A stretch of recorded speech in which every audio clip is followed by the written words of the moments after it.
Well, hello everybody, this is Mr. Oliver, and here is your next flip lesson, which is going to cover multiplying decimals.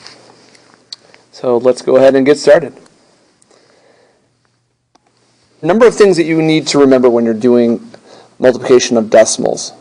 And I've got kind of a laundry list here of things that you might need to write down.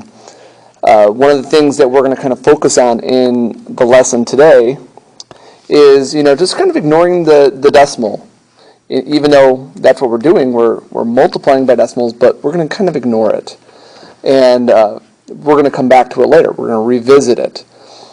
We're going to rewrite the problem. You're going to multiply, and you're going to make a note of how many numbers are to the right of the decimal, and then you're going to move that decimal around. Okay? So you can pause this video at this point, write down these steps, and then when you're ready to move on, hit play. Some things you should know actually before we start multiplying decimals. I mean, these are things that you might have known already. This doesn't just apply to decimals, but this applies to everything in math. But the word product, that's a good vocab word to know. Product is the answer to a multiplication problem. So for instance, 72 is the product of 8 and 9. You probably already knew that, but whenever you see that word product, it should tell you, hey, I'm multiplying here. If you see the word sum, for instance, you're going to know, hey, I know that means add. If you see the word difference, then you'll know that means subtract. And what else? Quotient. Quotient.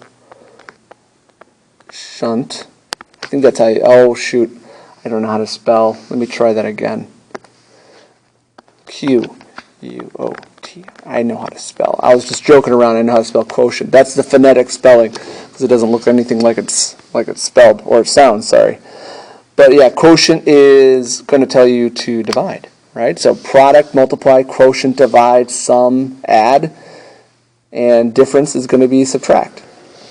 So, all right, let's kind of move on here. Another word also that means multiplication is of.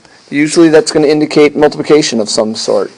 Sometimes of just means of, but a lot of times in math word problems, you guys are going to run across that word, and a lot of times it's applied to percents. Find 40% of a number. So you're going to basically do 40% times 90. Sometimes it's used in a very general sense, like this. 3 groups of 4 is equal to 12. Right? 3 groups of 4. Right here. 3 groups are here. 4. Here's 4. Here's 4. And here's 4. How many groups do we have? We have 1, 2, 3.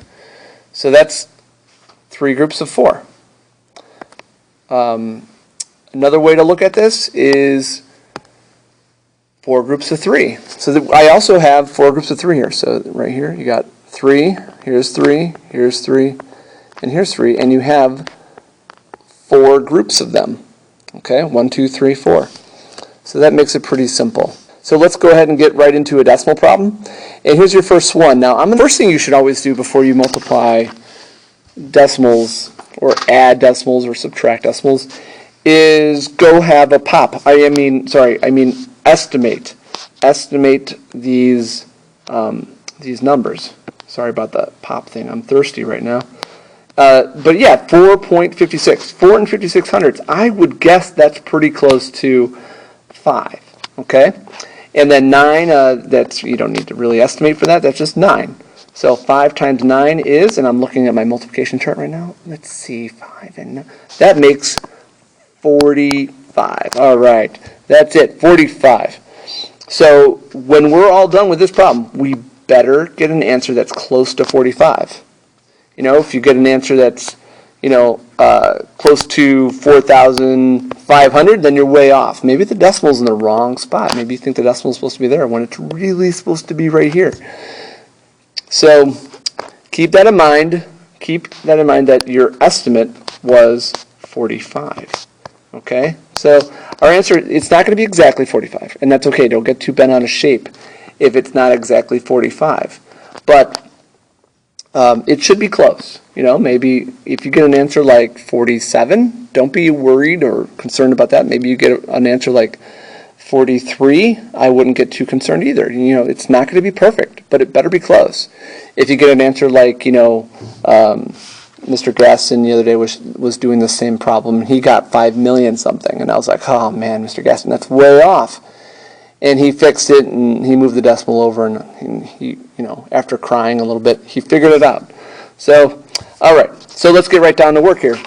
So 4.56. Now, one of the things that you can do with decimals when you're multiplying them is you don't have to line up the decimal point. Now, 4.56, the decimal is right there, and on 9, believe it or not, the decimal is right there. Right? So they're nowhere near to being lined up at all. So you can just, keep them the way they are.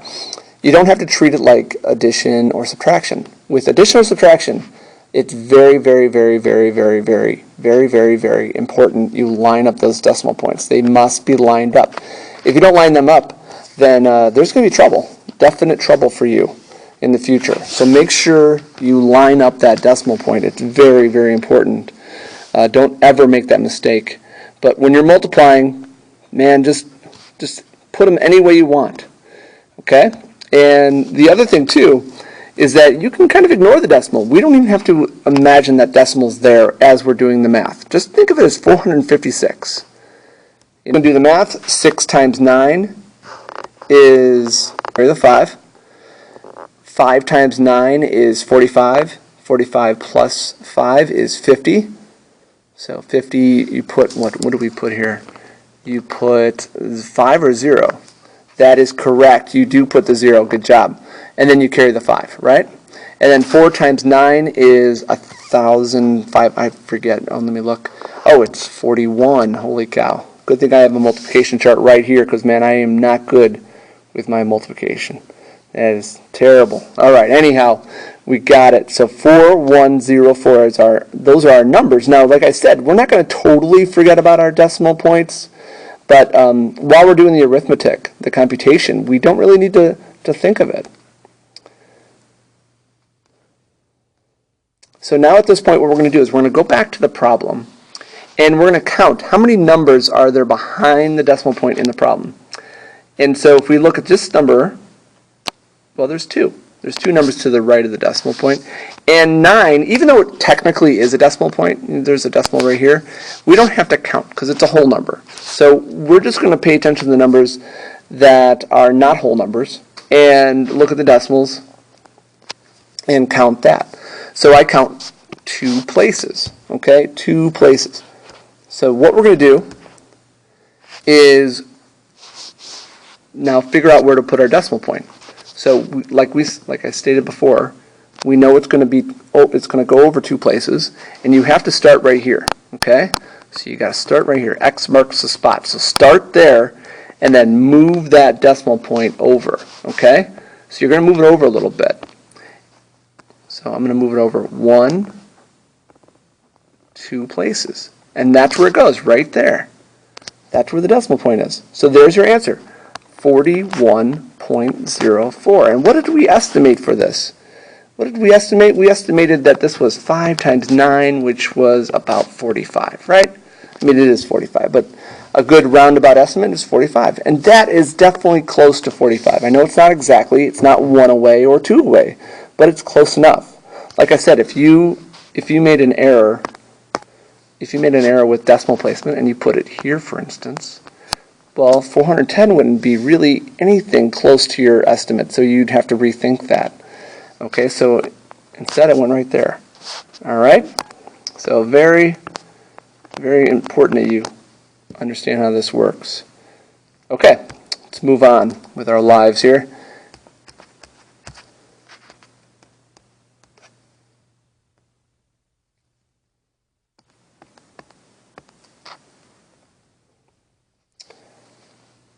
Now here's a problem where you have a lot of zeros, and in this instance you can kind of ignore them, So when you do this problem, don't worry about all these zeros. Just think of it as 5 times 8. So 5 times 8 is 40. Okay? So we got 40. Okay, that's our answer to an extent. Not our exact answer yet, but that's what we're going to work with here. And now what we're going to do is we're going to move over the decimal. Now how far are we going to move that decimal? Well, let's look to the number that's not a whole number. Well, there's 1, 2, 3 numbers to the right of it. That means we have to move the decimal over 3 places. So we're going to move that decimal over 3 places, and starting here, 1, 2, 3. That's where it goes. Okay? Now, you'll notice I only really moved it between 2 numbers, but there's no number right here. There's nothing there. So what do? We put a 0 right there. So you put an egg in the egg basket. I forget who told me that. Somebody told me that one time, and I remembered it. So put 1 egg in the egg basket, and there is your answer. Okay? 0 and 40. Oops, let me fix that. Scratch that, people. Write it again. 0 and 40 thousandths. Now, if you look at this decimal, do you see anything that could possibly just go away? Do you see anything that can go away? I kind of do. I see this 0 right here. It's kind of an extraneous part of the problem. You don't really need it anymore. So if you want to, and it doesn't really matter, if you want to, you can drop unnecessary, unneeded zeros at the end of a decimal problem. So now you have, instead of 40 thousandths, we have 4 hundredths. Okay? It's exactly the same thing. Don't get too hung up on that, but it's just in simplest form, you'd say. Because, in theory, you could write as many zeros after a decimal that you want. You can put 0 here, 0, 0, 0, 0, 0. Okay, I'd be really impressed with how many zeros you can draw. I'd be like giving you a high five, like, wow, that's a lot of zeros. But I'd also be thinking, wow, that's sad because that kid did not need to draw that many zeros. Okay, that he wasted his time when he could have been spending more valuable time watching my videos and thinking about math, right? I mean, that's really what the point is, people. All right, so I'm going to skip through this because I already talked about that. Now here's another problem where you might want to work on your own and just kind of set it up. 268 times 45. Keep in mind there's 2 numbers to the right of the decimal point here. And then work it out. So pause and play as you work through it and see if you're doing it right.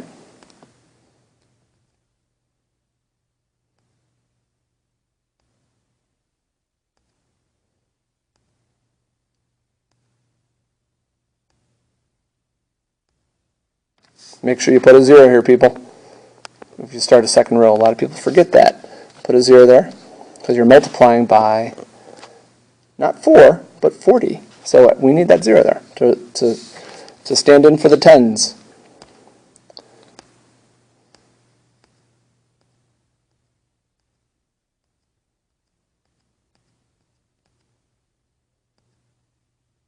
Okay, so arithmetic-wise, that is what we have. We have 1, 2, 0, 6, 0. Notice how I'm not really saying it like a number, like a regular number. I'm just saying the digits because it's not going to be the true number until we know where that decimal place is.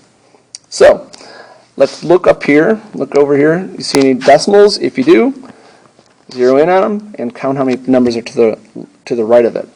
And I see 2. That means we're going to move the decimal place over 2 places. 1, 2. So there's where your decimal is.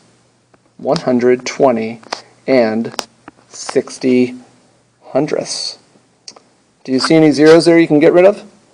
No, that's not correct. I heard somebody say that 0. You better not use that 0. This 0. You guys are a bunch of knuckleheads. You got to get rid of that 0 right there. So 120 and 6 tenths. 120 and 6 tenths, or 120 and 60 hundredths.